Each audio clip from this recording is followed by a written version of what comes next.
নমস্কার বন্ধুরা, কেমন আছো তোমরা সবাই? আশা করছি সবাই খুব ভালো আছো আর আমিও ভালো আছি।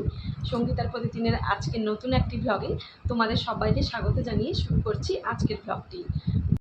বন্ধুরা, এখন ঘড়িতে বাজে রাত্রি 12:10 আর এই সময় আমি ভিডিও এডিট করতে বসেছি।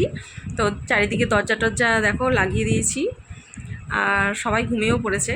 আর এই সময় আমি রাত্রে ভিডিওটা এডিট করছি, কারণ সারাদিনের কর্মব্যস্ততায় ভিডিও এডিট করতে পারি না। তো বন্ধুরা, টাইটেল থাম্বনেল দেখে তো বুঝেই গেছো যে কী বিষয়ে আজকের ভিডিওটি। বন্ধুরা, পুরো ভিডিওটা তোমরা দেখো আর যদি ভালো লাগে একটি লাইক করো, কমেন্ট করো আর আমার চ্যানেলটি সাবস্ক্রাইব করে আমার পাশে থেকো। শুভ সকাল বন্ধুরা, এখন ঘড়িতে বাজে সকাল 7টা। ছেলেকেও সকালের ব্রেকফাস্ট দিয়ে দিয়েছি।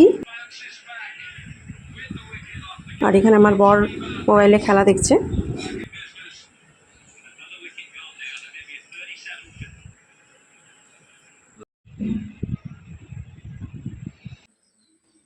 নড়ছে দেখুন, এই যে নড়ছে। এই যে জ্যান্ত শিঙি মাছ, আজকে করব শিঙি মাছের ঝোল, জ্যান্ত শিঙি মাছের ঝোল। এই যে মা শিঙি মাছ নিয়ে আছে, মা এখন বানাচ্ছে। বন্ধুরা, আমি যখন শিঙি মাছ বানাই না, তখন আমি লবণ দিয়ে মেরে দিয়ে বানাই, কারণ আমার জ্যান্ত শিঙি মাছ ধরতে ভয় লাগে। আর মায়ের যেহেতু অভ্যাস আছে, সেই জন্য মা জ্যান্ত মাছই বানাতে পারে। তাও আমি মাকে বলছিলাম যে তুমি শিঙি মাছটা লবণ দিয়ে মেরে দাও, দিয়ে তুমি মাছটা বানাও। তো মা বললো যে না, শিঙি মাছ লবণ দিয়ে মারলে একটু সাদা সাদা রকমের হয়ে যাবে, সেই জন্য মা আবার জ্যান্ত মাছই বানাচ্ছে। চলে গেছে, হ্যাঁ, কাটা হয়েছে তাও নড়ছে নড়ছে।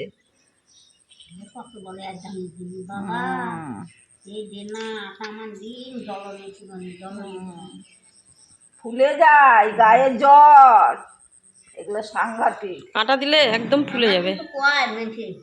পয়সা তো মোটি ওই মাছটা ঘর মানুষের পা টুকে টুকে কেমন করে কাপড় মধ্যে মাছ ধরে ধরে, হ্যাঁ ধরে হ্যাঁ, ধরে। ঠিকই বলছো। গা জ্বরও আসতে পারবি না, ওই মাছও খাবার চাই এই যে না। ডিম, ডিম, শিঙি মাছের শিঙি ডিম। মাছের ডিম।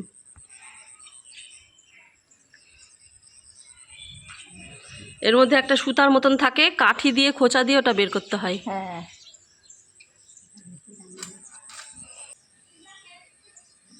এই যে এইরকম করে এই যে এই যে এই যে সুতাটা বেরিয়ে গেল।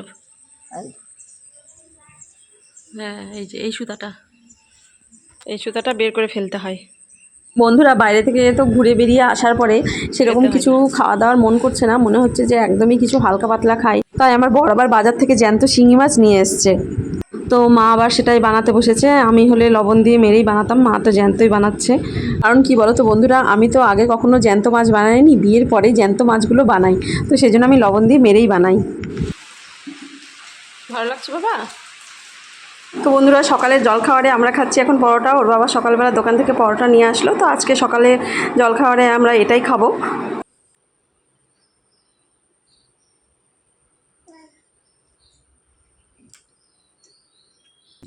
তো সকালের জলখাবারটা আমরা সবাই মিলে একসাথে খাচ্ছি। আর আমার সকালে আজকে স্নানও হয়ে গেছে তাড়াতাড়ি, তো ভাবলাম আজকে স্নানটা সেরেই আমি রান্নাটা করব।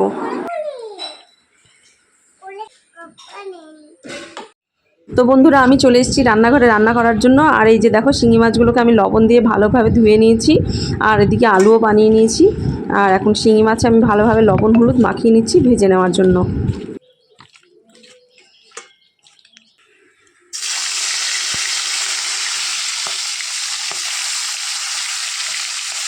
তো বন্ধুরা, আজকে মাছটা আমি সাদা তেলেই রান্না করছি, কারণ তোমরা তো জানোই বাইরে ঘুরতে গেছিলাম। তো বাইরে থেকে আসার পরে সেরকম আর কিছু বাজার টাজারও করা হয়নি, তো ঘরে সাদা তেলই ছিল। তো ভাবলাম যে সাদা তেলেই রান্না করা যাক, আর সাদা তেল স্বাস্থ্যকরও, সেই জন্য সাদা তেলে রান্না করলেও কোনো অসুবিধা নেই। কী হয়েছে দেখি তো আইসক্রিম খাবা? মাছগুলো ভেজে নিলাম, আর এখন বাকি মাছ আর শিঙি মাছের ডিমগুলো ভাজা হচ্ছে। একদিকে গ্যাসে ভাত বসিয়ে দিয়েছি, আর শিঙি মাছগুলো ভাজা হয়ে গেছে, আমি এখন তুলে নিলাম।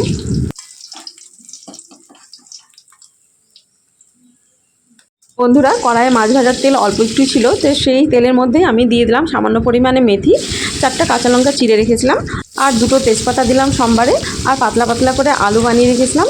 সোমবারটা দেওয়ার পরে সোমবারটা যখন ভাজা হয়ে গেল, তো আলুগুলো তারপরে দিয়ে দিলাম। আলুটা একটু ভালোভাবে ভেজে নিয়েছিলাম। এবার তার মধ্যে দিয়ে দিলাম সামান্য একটু জিরা বাটা আর সামান্য একটু আদা বাটা, আর তার সাথে দিয়ে দিলাম 1 চামচ পরিমাণে লবণ আর 1 চামচ পরিমাণে হলুদ গুঁড়ো। আর দিয়ে দিলাম সামান্য পরিমাণে জল। এবার মশলাটা ভালোভাবে নেড়েচেড়ে আমি কষিয়ে নেব।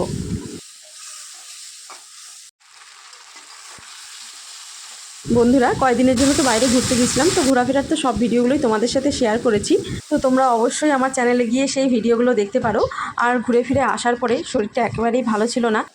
ঝোলটাও ফুটে গেছে, আর এখন আমি ভেজে রাখা মাছ আমি দিয়ে দিলাম ঝোলের মধ্যে। তাই জন্য বেশি কিছু রিচ টিচ কোনো কিছুই খাওয়ার ইচ্ছে করছিল না, তো সেই জন্য এইরকম শিঙি মাছের পাতলা ঝোল করে নিচ্ছি। আর মশলাটা কষানোর পরে জলও দিয়ে দিলাম। এইরকম হালকা পাতলা ঝোল তো আমাদের সবার প্রিয়, আমাদের খুবই ভালো লাগে আর স্বাস্থ্যকর, খুবই স্বাস্থ্যকর এই ঝোলটা। বাচ্চা থেকে বয়স্ক সবার জন্য এই ঝোলটা খুবই উপকার। আর বন্ধুরা, তোমরা যারা ঝাল তেল মশলা একেবারে খাওয়া পছন্দ করো না, তারা যদি এই রকমভাবে ঝোল রান্না করে খাও তাহলে অবশ্যই তোমাদের ভালো লাগবে। আর হাফ চামচ পরিমাণে চিনি দিয়ে দিয়েছি, তাতে ঝোলের স্বাদটা খুব সুন্দর হয়। আর আমার ছেলে হচ্ছে ছোট, 7 বছর বয়সের, তো ওই সেরকম মাছ টাছ খাওয়া পছন্দ করে না। তাই এইরকম যদি পাতলা ঝোল করি না, আর বিশেষ করে এটা হচ্ছে শিঙি মাছ, তো এরকম মাছের ঝোল দিয়ে ভাত খাওয়ার ওর কোনো অসুবিধা হয় না। তোমরা যারা ঝাল তেল মশলা কম খাওয়া পছন্দ করো তারা এইভাবে ফোড়ন ঝোল করে খেয়ে দেখো, অবশ্যই তোমাদের ভালো লাগবে। বন্ধুরা, আমার শিঙি মাছের ঝোল হয়ে গেছে, একদম হালকা পাতলা স্বাস্থ্যকর ঝোল।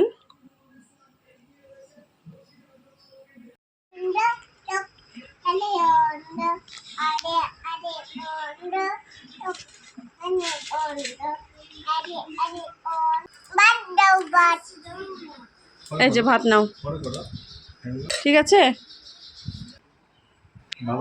এই যে আলু দিলাম, খাও।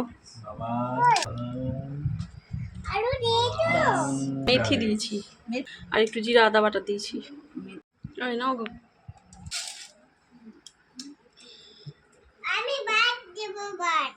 বন্ধুরা, এখন বাজে দুপুর 2টো, আর আমরা এখন সবাই একসাথে খেতে বসে গেছি। আর প্রতিদিন আমরা এইভাবেই সবাই মিলে একসাথে খেতে বসি, আর মেঝেতেই বসি।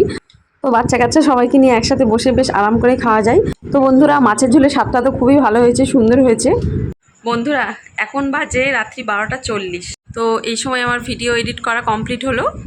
তো আজকের ভিডিওটি কেমন লাগলো তো অবশ্যই একটি লাইক করে আর কমেন্ট করে আমাকে জানিও। আর যদি ভালো লাগে তো আমার চ্যানেলটি সাবস্ক্রাইব করে আমার পাশে থেকো। দেখা হবে পরের আরেকটি ভ্লগে। তোমরা ভালো থেকো, সুস্থ থেকো, সাবধানে থেকো, আর আমার পাশে থেকো। টাটা।